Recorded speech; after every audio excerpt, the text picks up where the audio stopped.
খাওয়া শেষ করে লোকটি চামচটি মাটিতে রেখে পা দিয়ে ধীরে ধীরে ঠেলে ছায়ার মধ্যে লুকিয়ে দিল। প্রহরী খাবার নিয়ে চলে যেতেই সে চামচটি ঘষে ধারালো বানিয়ে ফেলল। হালকা চাপ দিতেই জেলের দরজার কাঠ আলগা হতে শুরু করলো। সেখান থেকেই তার পালানোর পরিকল্পনা শুরু হলো। তবে ধরা পড়ার ঝুঁকি এড়াতে সে আবার চামচটি আগের জায়গাতেই লুকিয়ে রাখলো। রাত নামতেই সে আবার কাজে নামে আর ফাটলটা আরো বড় করতে লাগলো। ধরা পড়ার ভয়ে তাকে বারবার থেমে বাইরের শব্দ শুনতে হতো। 2 দিনের পরিশ্রমে কাঠগুলো ঢিলা হয়ে গেল। শরীর বের করার জন্য তাকে 3টি কাঠের তক্তা খুলতে হতো। ফাটল বড় হয়ে গেলে ভেতরের আলো বাইরে বের না হওয়ার জন্য সে সেখানে কালো কাগজের ছোট ছোট বল গুজে দিত। দিনের বেলা সে বাধ্যবন্দির মতো আচরণ করত আর চারপাশের সেলগুলো পর্যবেক্ষণ করত। রাতে আবার ফাটল খুঁড়তে খুঁড়তে একটি তক্তা প্রায় খুলে আসার মতো হয়ে গেল, কিন্তু জোর দিতেই চামচটি ভেঙে গেল। কাপড় দিয়ে পেঁচিয়ে আবার চেষ্টা করলেও কোনো লাভ হলো না। পরদিন সে আরেকটি চামচ জোগাড় করলো। তারপর সেলের ভেতরে গিয়ে সমস্ত শক্তি দিয়ে সেটি ফাটলের মধ্যে ঢুকিয়ে দিল। এবার দুর্বল তক্তাটি খুলে পড়ে গেল। সে দ্রুত সেখানে একটি কাঠের টুকরো বসিয়ে দিল। করাতের গুঁড়ো দিয়ে ফাটল ভরাট করলো। সাদা দাগগুলো পেন্সিল দিয়ে ঢেকে দিল আর সামনে একটি তোয়ালে ঝুলিয়ে রাখলো। আরো কয়েকদিনের পরিশ্রমের পর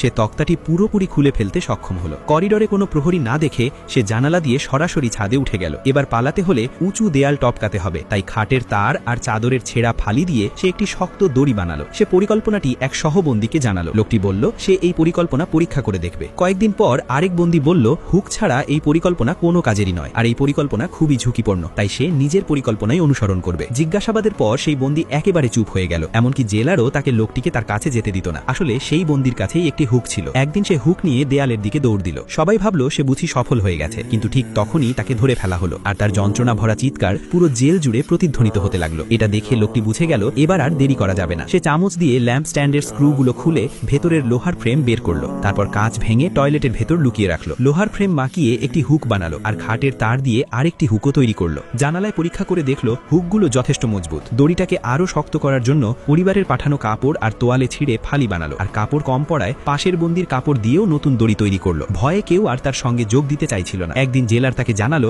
তার মৃত্যুদণ্ড হয়েছে। সেলে ফিরে সে নতুন এক বন্দীকে পেল। প্রথমে সে তাকে বিশ্বাস করতে পারেনি। পরদিন এক সহবন্দী সতর্ক করে বলল এখন আর দেরি করা যাবে না, কারণ জেলার যে কোনো সময় তার মৃত্যুদণ্ড কার্যকর করতে পারে। সেই রাতেই সে পালানোর সিদ্ধান্ত নিল। হুকগুলো কম্বলের ভেতর লুকিয়ে রাখলো আর পুরো পরিকল্পনা লিখে এক সহবন্দীর হাতে দিয়ে দিল। সেলে ফিরে সে নতুন বন্দী চার্লিকে পুরো পরিকল্পনা জানালো। চার্লি সঙ্গে সঙ্গেই পালাতে রাজি হয়ে গেল। দুজন মিলে দড়িগুলো আরো শক্ত করলো। তারপর গ্রিল পরীক্ষা করে নিঃশব্দে ছাদের নিচে পৌঁছে গেল। প্রথমে লোকটি ওপরে উঠল, তারপর চার্লি দড়িটা তার হাতে তুলে দিল। ঠিক তখনই পাশ দিয়ে একটি ট্রেন চলে গেল। ট্রেনের শব্দে তাদের সব আওয়াজ চাপা পড়ে গেল।